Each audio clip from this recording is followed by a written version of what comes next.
Menjelang Ramadan ini saya teringat di masa saya masih aktif di sebuah perusahaan penjualan langsung. Tadinya hanya iseng-iseng, namun ketika 1 tahun dijalani, ternyata sebagai income sampingan gede juga dapatnya. Hanya 3 tahun saya ada di dunia MLM itu, yaitu MW dengan Jaeger System. Dari tahun 96 sampai tahun 99. Bukan bisnisnya yang saya mau ceritakan saat ini, namun sisi lain lagi. Kita semua tahu bahwa setiap agama memiliki hari di mana semua jamaah berkumpul beribadah. Seperti hari Jumat bagi kaum Muslim, hari Minggu bagi kaum Kristiani, Sabtu di rumah bagi yang beragama Advent, dan lain sebagainya. Maka pertemuan mingguan bagi para sales tujuannya sama, mendapatkan siraman rohani, siraman semangat, menyaksikan kesaksian sukses story dari rekan-rekannya sehingga semangat terjaga di atas terus-menerus berjuang untuk menjual. Namun terkadang Jumatan saja masih kurang bagi kaum muslimin atau mingguan saja masih kurang bagi kaum Nasrani, sehingga untuk memotivasi mereka ada yang namanya umroh untuk kaum muslimin, menapaktilasi perjalanan para orang-orang suci, memodel, memirror sehingga terduplikasi perilaku kemuliaan mereka.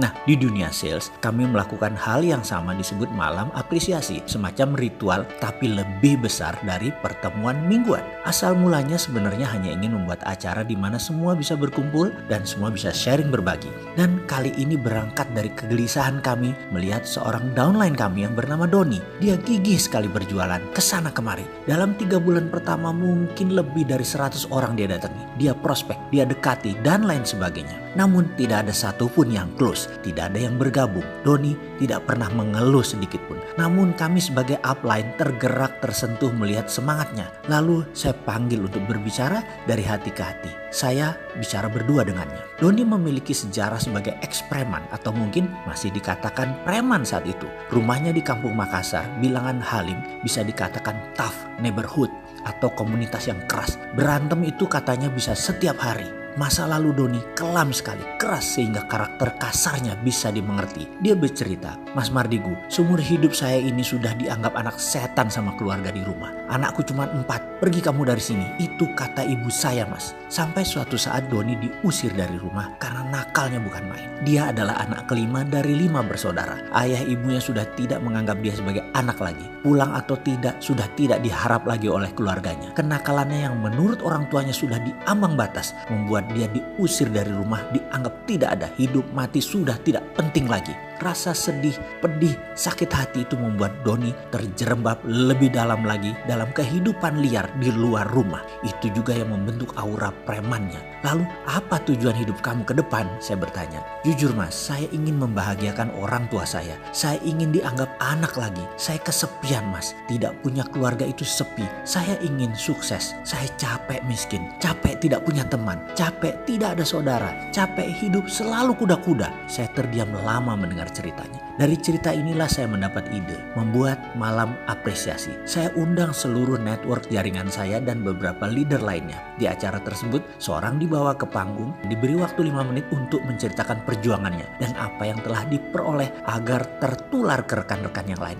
Itu saja intinya, dan saya harus panggungkan Doni. Acara ini bukan gratis, yang hadir dikenakan biaya Rp50.000. Dan karena downline saya ada sekitar 2.000-an, juga leader Didi yang lainnya juga banyak, maka target 1.000 sampai 2.000 orang diharapkan hadir. Waktu itu kami menyelenggarakannya di gedung BPPT di Jalan Tamrin. Bersama beberapa rekan, saya mencari alamat Ibu Doni. Sampailah saya ke rumah tua di daerah padat penduduk dekat Halim. Saya ceritakan bahwa ada undangan buat Bapak Ibu atas prestasi seorang anaknya. Sang ibu bertanya, anak yang mana? Semua anak saya merantau. Anak saya 4-4-nya tidak ada di rumah. Kami yang hadir di situ miris sekali mendengar kata-kata anak kami 4 karena kami tahu ada 5. Dia tidak menganggap si Doni. Ini Mas Doni Bu, saya menjelaskan. Hah? Si ibu terkejut, wajahnya memerah.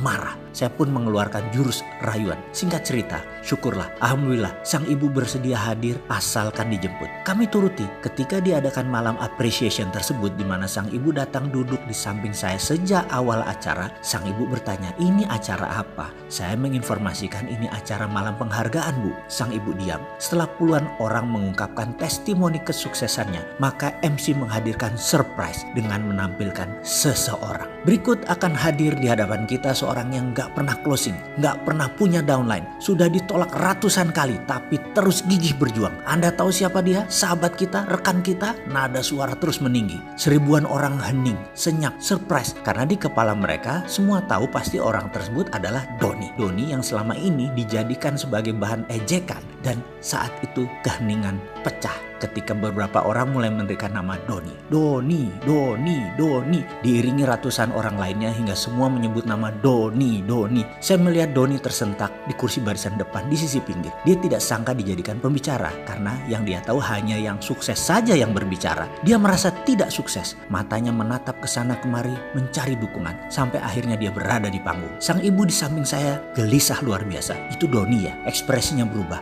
menyadari bahwa anaknya menjadi bagian dari malam itu. Menjadi seseorang. Doni maju ke panggung, langkahnya mantap. Doni naik ke panggung diiringi tepuk tangan dan mulai bicara. Suaranya bergetar. Suasana sangat hening bagaikan kuburan. Saya berdiri di depan sini, sesungguhnya saya ingin membuktikan kepada orang tua saya bahwa ada 5 anak mereka itu. Saya yang berusaha untuk tetap hidup, menjadi lebih baik itu masih ada. Dan paling penting, saya ingin kembali ke rumah untuk menjadi bagian dari keluarga. Sebenci apapun mereka kepada saya tetap mencintai mereka. Suaranya bergetar. Saya tahu saya belum sukses, saya belum berhasil. Saya minta dukungan teman-teman semua agar saya bisa sukses. Saya ingin membuktikan saya bisa sukses. Beberapa orang di gedung mulai menyeka air mata. Beberapa terisak. Doni melanjutkan, utamanya buat ibu saya. Semoga ibu masih punya sedikit aja rasa cinta untuk saya. Saya sangat rindu pada ibu saya. Dan untuk itu saya harus sukses. Doni mengakhiri testimoninya dan tidak turun dari panggung.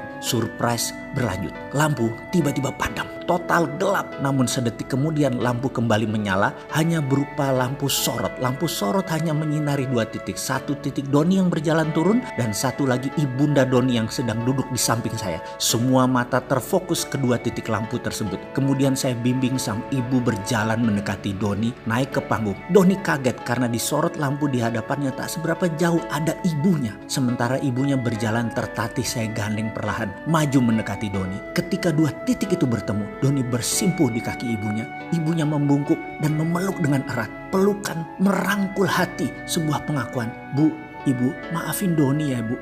Doni kangen Ibu. Doni salah Bu.